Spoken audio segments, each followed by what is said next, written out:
Assalamualaikum warahmatullahi wabarakatuh. Salam patiler seluruh Nusantara. Berjumpa lagi bersama saya Jajang Jamaluddin di channel tutorial budidaya ikan. Di video kali ini saya akan membahas tentang kelebihan dan kekurangan dari kolam terpal. Namun sebelum saya ke pembahasannya, perlu sahabat ketahui bahwasanya ini adalah konten tutorial.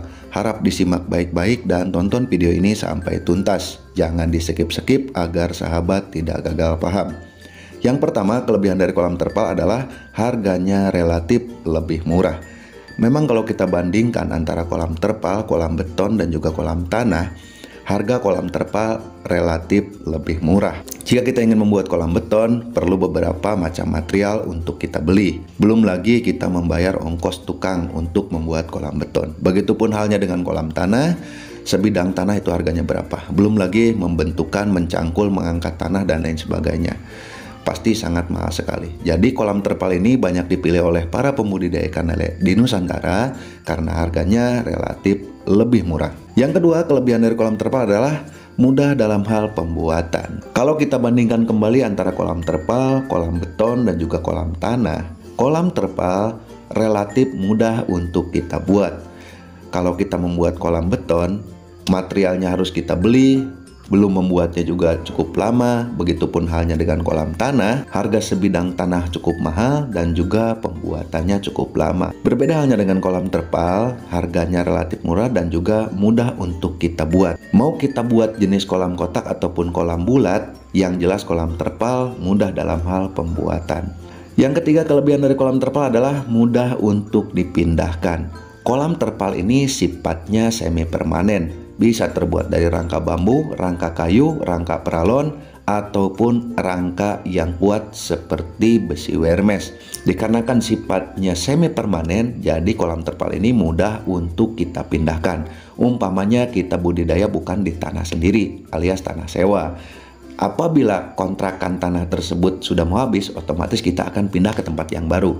Dan kolam terpal ini gampang untuk kita pindahkan. Berbeda halnya dengan kolam beton ataupun kolam tanah yang sifatnya permanen. Apabila kita mau pindah tempat, itu tidak bisa dipindahkan. Selanjutnya, kelebihan dari kolam terpal adalah bisa memanfaatkan lahan yang sempit, seperti pekarangan rumah ataupun belakang rumah yang ukurannya relatif sempit, bisa kita gunakan untuk berbudidaya ikan lele dengan menggunakan kolam terpal.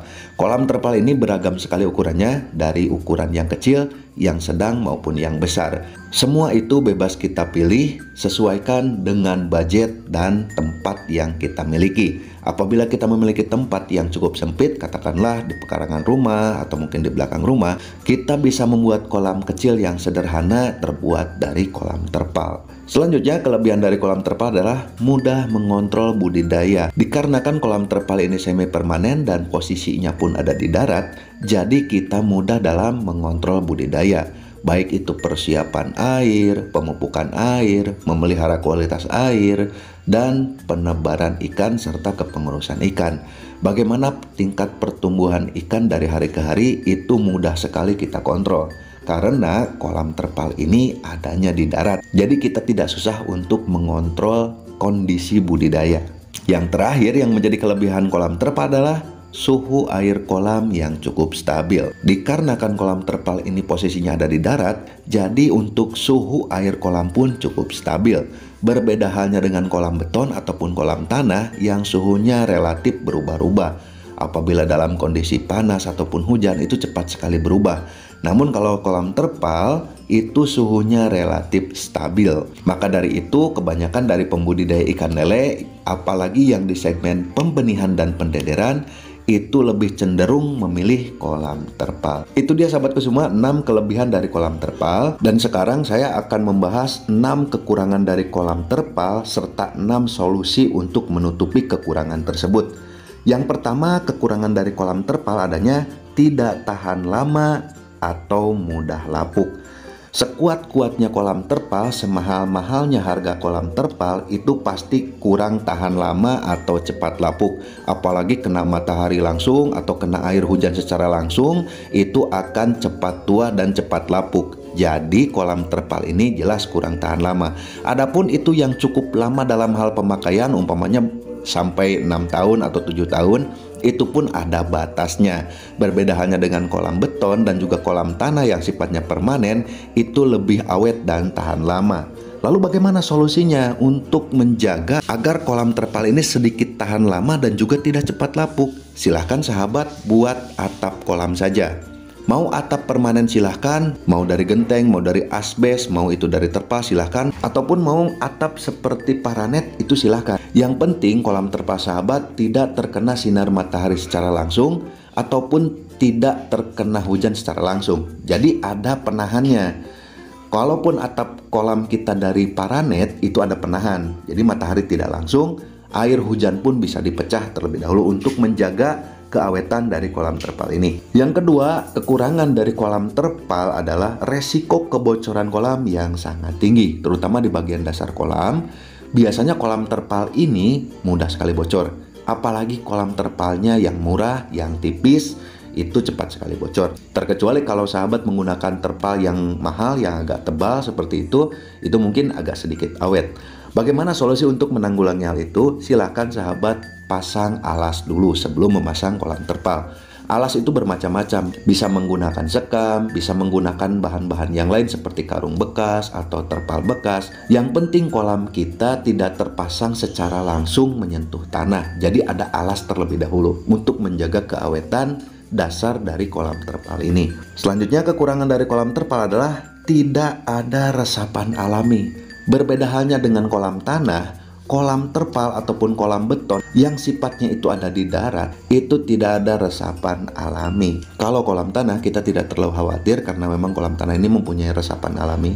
Kalau kolam terpal, kolam beton itu tidak ada resapan alami.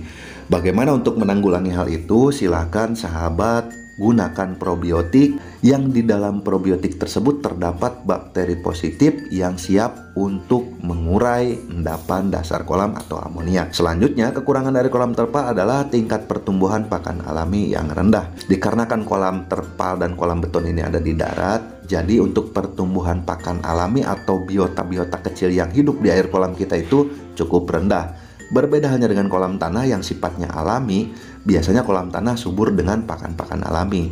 Bagaimana untuk menanggulangi hal itu? Silahkan sahabat lakukan treatment atau pemupukan air kolam terlebih dahulu agar air kolam kita subur, dipenuhi dengan biota-biota kecil yang nantinya tumbuh sebagai pakan alami untuk ikan. Selanjutnya, kekurangan dari kolam terpal adalah kita akan berpikir dua kali untuk menebar padat. Berbeda halnya dengan kolam tanah itu bisa dimaksimalkan dalam penebaran padat.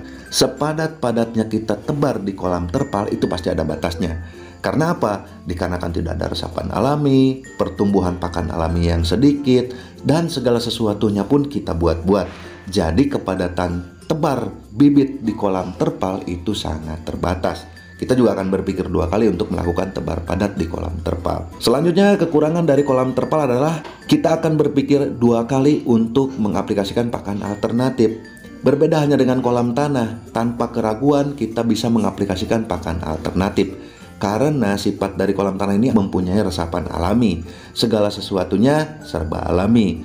Berbeda halnya dengan kolam darat, kolam terpal ataupun kolam beton yang segala sesuatunya kita buat-buat. Jadi kita akan berpikir dua kali untuk mengaplikasikan pakan alternatif. Dikhawatirkan air kolam lele kita cepat bau atau mungkin cepat rusak dan nantinya berimbas kepada ikan yang kita budidayakan, takutnya bermasalah. Jadi kita akan berpikir dua kali untuk mengaplikasikan pakan-pakan alternatif di kolam terpal. Itu dia sahabatku semua, 6 kelebihan dan juga 6 kekurangan dari kolam terpal. Jika dirasa ini kurang, silahkan sahabat tambahkan di kolom komentar. Dan jika sahabat suka dengan video ini, silahkan dukung saya dengan cara klik tombol subscribe-nya, lalu nyalakan tombol loncengnya, agar sahabat senantiasa mendapatkan pemberitahuan di setiap video yang saya share di channel ini. Jika dirasa video ini bermanfaat, silahkan tekan tombol share, lalu bagikan video ini ke media sosial kalian, agar yang belum tahu bisa menjadi tahu. Mohon maaf apabila ada salah-salah kata dalam penyampaian saya. Saya tutup. Assalamualaikum warahmatullahi wabarakatuh. Salam Patiler, seluruh Nusantara, dan tetap semangat.